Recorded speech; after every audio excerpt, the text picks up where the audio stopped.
So the work is a way to identify what you yourself are believing, to identify the thoughts that cause all the suffering in the world. For example, you identify a concept or an assumption that you are thinking, believing is causing stress, and you put it up against the following questions. The first question, is it true? Second question, can you absolutely know that it's true, this assumption you're believing? Third question, notice how you react. What happens when you believe that thought, when you're thinking that thought? Fourth question, who would you be without that thought? What would your life be without that thought? So, for example, if you have the thought, he doesn't care about me, and you ask yourself, is it true? He doesn't care about me. Is it true? The work is meditation.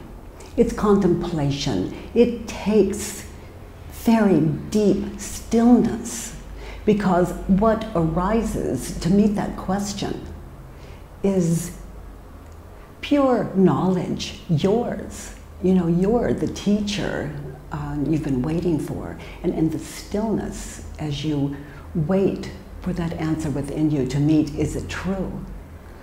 Amazing things happen. In fact, enlightenment happens. So the second question, can you absolutely know that it's true?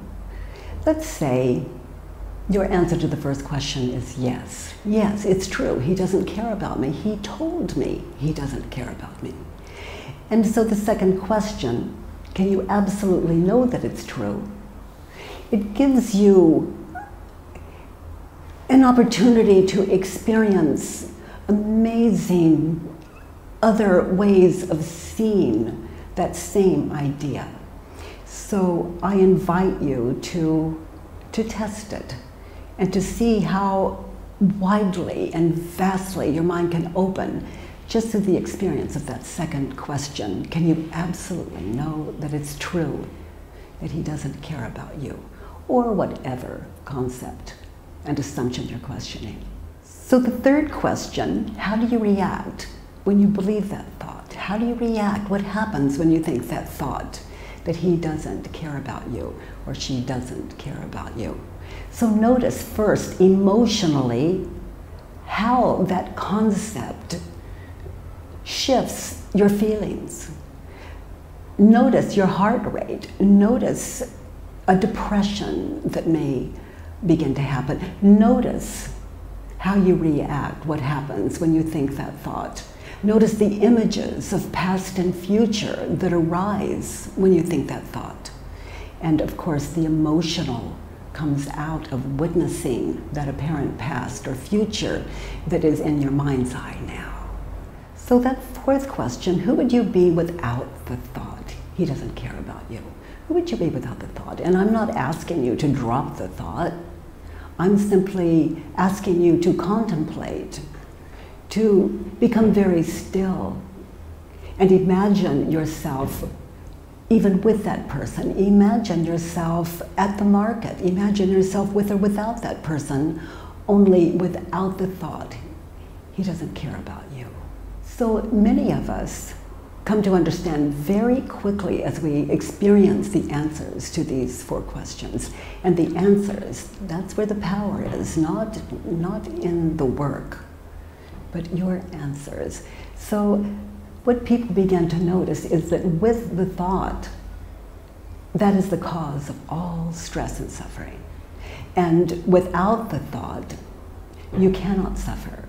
So eventually people come to understand that it is what we are believing that is the cause of our depression, our stress, our heart rate, our emotional, and not what is happening in the world. For example, I see the world as perfect, everything perfect, no mistake. And I see that what we're believing about the world, now that could use a little work. So we continue to work on the world to change it. And I'm not saying don't try to change it. I'm simply saying until we work with what we're believing, that we are going to continue to produce in the world the same war that has been going on since mind first began to attach to what it sees, a belief system that for me can no longer be valid, and this is what I invite you to. So then I invite you to consider the opposites. I call it turnarounds. So for example, he doesn't care about me.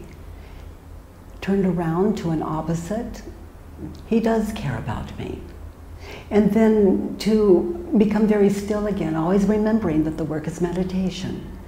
And notice genuine examples of where he does care about you. And your mind might scream, this is impossible, he doesn't. And to be gentle with that, and good, that's fine, and continue to find genuine examples of where he does care.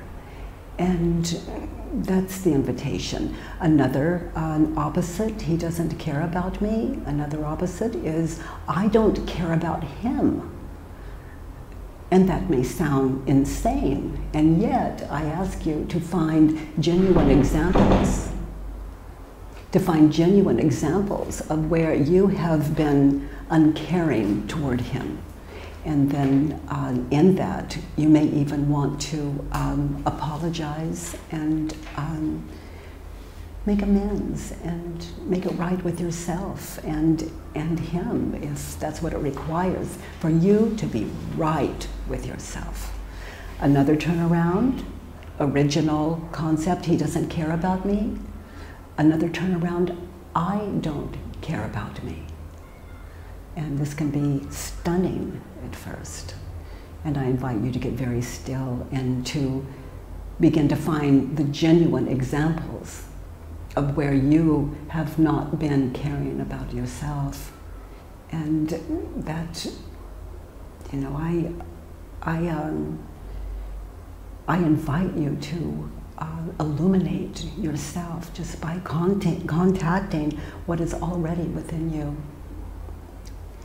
to allow it to be born through these 4 questions and turnarounds that I call the work. If you consider,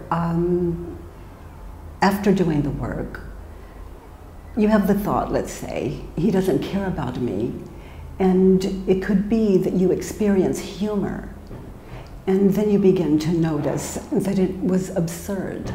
And then you begin to notice that what used to cause depression when you had that thought now brings a kind of wonderful amusement to it.